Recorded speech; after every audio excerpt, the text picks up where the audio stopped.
नमस्कार, मैं हूं आपके साथ हेड एंकर सावित्री सिंह। आप देख रहे हैं डीएस समाचार। डीएस समाचार में आप सभी का स्वागत है। भारतीय खेल प्राधिकरण क्षेत्रीय केंद्र लखनऊ नेहरू युवा केंद्र संगठन के सहयोग से विकसित भारत चैलेंज के लिए जागरूकता अभियान चलाया गया।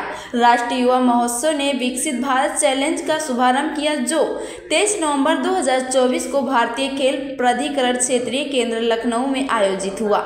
राष्ट्रीय युवा महोत्सव विकसित भारत यंग लीडर्स डायलॉग का उद्देश्य युवाओं की प्रतिभा को पहचानना और उसे प्रोत्साहित करना है, जिससे उन्हें विकसित भारत के लिए अपने विचार साझा करने का एक मंच मिल सके।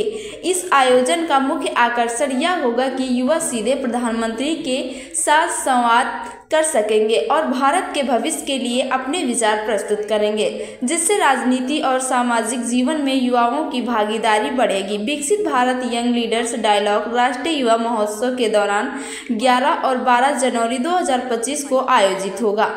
इस 2 दिवसीय कार्यक्रम में भारत के प्रधानमंत्री नरेंद्र मोदी नई दिल्ली के भारत मंडप में 3000 युवा नेताओं के साथ संवाद करेंगे। आत्म प्रकाश, क्षेत्रीय निर्देशक प्रभारी, लखनऊ से सुभाष चंद्र की खास रिपोर्ट।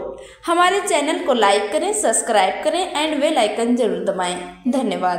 को लेकर आज यहाँ पर प्रेस वार्ता की गई, किस तरह का पूरा कार्यक्रम है और कौन कौन लोग वहाँ पे मुख्य रूप से उपस्थित रहेंगे? ये इस बार पहली बार जो युवा उत्सव हो रहा है, वो युवा उत्सव को इस बार एक नया रूप भारत सरकार ने दिया है। इसका नाम दिया है पुनर्निर्माण है, उसका नाम विकसित भारत युवा उत्सव, राष्ट्रीय युवा उत्सव। विकसित भारत में हमारे देश के नौजवानों को कैसे वो सोचते हैं, कैसे देश को आगे बढ़ाने में उनका योगदान हो सकता है, इसमें विचार विमर्श के लिए इसका नाम जो है यंग लीडर्स डायलॉग, विकसित भारत यंग लीडर्स डायलॉग करके इसकी थीम दी है। और इस थीम के आधार पर पूरे देश से 3000 नौजवानों का चयन किया जाएगा और इन नौजवानों को माननीय प्रधानमंत्री जी के साथ बैठकर विचार विमर्श होगा। इसके चयन के लिए 2-3 स्टेप रखी है भारत सरकार ने। पहले तो क्विज के माध्यम से नौजवानों का चयन होगा, पूरे देश में ये क्विज कंपटीशन होगा। इसके बाद दूसरा जो रहेगा वो कंपटीशन के माध्यम से, और तीसरा जो ग्रुप रहेगा उसमें उद्योग, खेल और कृषि और जाने माने जो हर क्षेत्र से जो युवा अच्छे सक्सेस हुए हैं अपने अपने क्षेत्र में, उन प्रेरित करने वाले नौजवानों को शामिल किया जाएगा। इस प्रकार वो ऊपर लेवल पर 3 समूह बनाए जाएंगे और तीनों समूह के अलग अलग क्षेत्र के नौजवानों के साथ बैठकर विकसित भारत के लिए वहां पर विचार विमर्श किया जाएगा।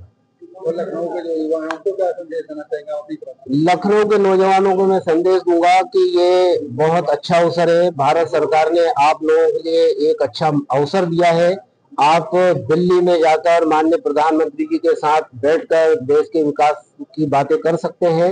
उसके लिए आप जो प्रोसेस अपनाया है इस प्रतियोगिता में शामिल होने के लिए, इस नेशनल लेवल के यंग लीडर डायलॉग्स में भाग लेने के लिए आप इस प्रोसेस से गुजरे। सबसे पहले आप रजिस्ट्रेशन कराएं। 25 नवंबर से 5 दिसंबर तक वेबसाइट खुली रहेगी। इस वेबसाइट पर जाकर के आप अपना रजिस्ट्रेशन कराएं और उस क्विज में भाग लें। जब क्विज में भाग लेंगे तो आपको राज्य स्तर पर सिलेक्शन होगा। राज्य स्तर पर सिलेक्शन होने के बाद आपको नेशनल लेवल पर उस संवाद में भाग लेने का मौका मिल सकेगा। सर, जो बच्चे स्पोर्ट्स में रुचि रखते हैं उनके लिए कितना लाभदायक रहेगा? स्पोर्ट्स के लिए, स्पोर्ट्स के बच्चे रुचि रखते हैं, हाँ, उसके लिए भी इसलिए महत्वपूर्ण रहेगा कि ऐसा मंच मेरे ख्याल से पहली बार मौका मिल रहा है कि खेल के क्षेत्र के भी जो नौजवान है जिनने अच्छी उपलब्धियां हासिल करी, उनको बड़ी बड़ी हस्तियों के साथ और माननीय प्रधानमंत्री महोदय के साथ 2 दिन बैठकर विकसित भारत के ऊपर उनके विचार व्यक्त करने का मौका मिलेगा। तो खेल के क्षेत्र में भी नौजवानों को मौका मिल गया। अब वो खेल के क्षेत्र में कैसे और क्या करना चाहते हैं वो अपने बात को वहां रखेंगे, तो वो आगे जाके पॉलिसी में उसको शामिल किया जा सके। प्रधानमंत्री द्वारा युवाओं को एक नई रोशनी दिखाई देगी। ये जो भारत सरकार के द्वारा ये मुहिम चलाई गई है, विकसित भारत यंग लीडर्स डायलॉग, मुझे लगता है कि ये काफी अच्छी मुहिम है जिसमें सभी क्षेत्र के युवा अपनी अपनी बात रख सकते हैं और फाइनल 3,000 जो सेलेक्टेड होंगे वो भारत सरकार के सामने अपने मुद्दों को रखेंगे, भारत की समस्याओं को रखेंगे। जैसा कि हम सभी जानते ही हैं कि भारत के विकास में युवाओं का कितना महत्व है, सबसे ज्यादा महत्व युवा का। तो ये जो एक मंच मुहिम कराई जा रही है भारत सरकार की तरफ से, मैं मानती हूँ कि ये बहुत ही अच्छी मुहिम है। और मैं चूंकि स्पोर्ट्स से हूँ तो स्पोर्ट्स के ज्यादा प्लेयर्स को मैं बोलूंगी कि वो इस मुहिम से जुड़े। सिर्फ स्पोर्ट्स नहीं है, क्योंकि इसमें अदर फील्ड भी है जो हमें खुद नहीं पता होता है कि हम दूसरे फील्ड में भी कुछ कर सकते हैं। तो स्पोर्ट्स के साथ साथ आप दूसरे क्षेत्रों में भी अपनी प्रतिभा करके अपनी प्रतिभा को आगे ला सकते हैं।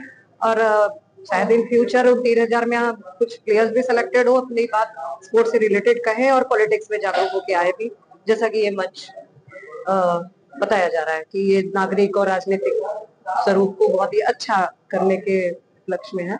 तो स्पोर्ट्स के द्वारा तो मैं यही समझती हूँ कि स्पोर्ट्स तो एक है ही है, उसके अलावा इस मुहिम को, इस मंच को ज्वाइन करें और इसमें पार्टिसिपेट करें और शिक्षा और पॉलिटिक्स से जागरूक रहें ज्यादा से ज्यादा, ताकि आप उस स्टेज पर पहुंचे जहां प्रधानमंत्री जी से सीधी अपनी बात कहने का मौका मिले और राजनीति में आने का भी मौका।